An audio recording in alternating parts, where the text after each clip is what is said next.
राधे राधे। जय श्री कृष्ण। आज कृष्ण जन्माष्टमी है। कृष्ण जन्माष्टमी के पावन पर्व पर हम पूजा कर रहे हैं। कृष्ण जन्माष्टमी की भगवान का प्रागट्य दिवस मना रहे हैं। इसमें सबसे पहले हमने एक पटा लगाया है जिस पर लाल कपड़ा बिछाकर नवग्रह बनाए हैं। नवग्रह की पूजा संकल्प लेके हम कर रहे हैं। उसमें हमने सभी पंचामृत मिलाकर सभी ग्रहों की पूजा की है। एक कलश रखा है। उसके बाद हम भगवान कृष्ण का जन्म मनाएंगे। कृष्ण का जन्म खीरे में से निकालकर फिर हम उसको अभिषेक करेंगे। पहले जल से, फिर दूध, दही, घी, शक्कर, शहद सभी से अभिषेक कर कर उनका जन्मदिन मनाएंगे।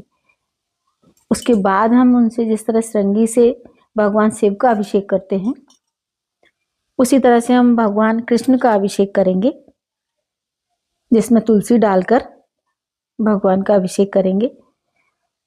अभिषेक करने के बाद हम उनको स्वच्छ जल से स्नान कराएंगे।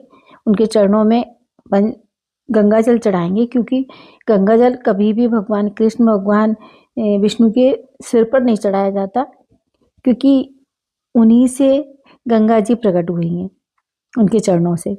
इसीलिए गंगा जल चरणों में चढ़ाकर फिर हम उनका श्रृंगार करेंगे। उन्हें जनेऊ चढ़ाएंगे, नवीन वस्त्र पहनाएंगे, श्रृंगार करेंगे, वैजंती माला पहनाएंगे, तुलसी की माला पहनाएंगे। इसके बाद हम एक जो झूला है, झूला डालेंगे।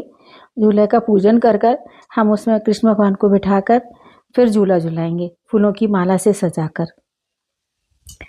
उसके बाद हम उनको 56 भोग खिलाएंगे। भगवान कृष्ण को ही 56 भोग लगाया जाता है, क्योंकि माता यशोदा ने उनको गोवर्धन पर्वत को जब उन्होंने सिर पर उठाया, अपनी उंगली पर उठाया था, तभी वो 7 दिन तक उन्होंने कुछ नहीं खाया था। उसके बाद माता यशोदा ने उन्हें 56 भोग का प्रसाद का भोग लगाया।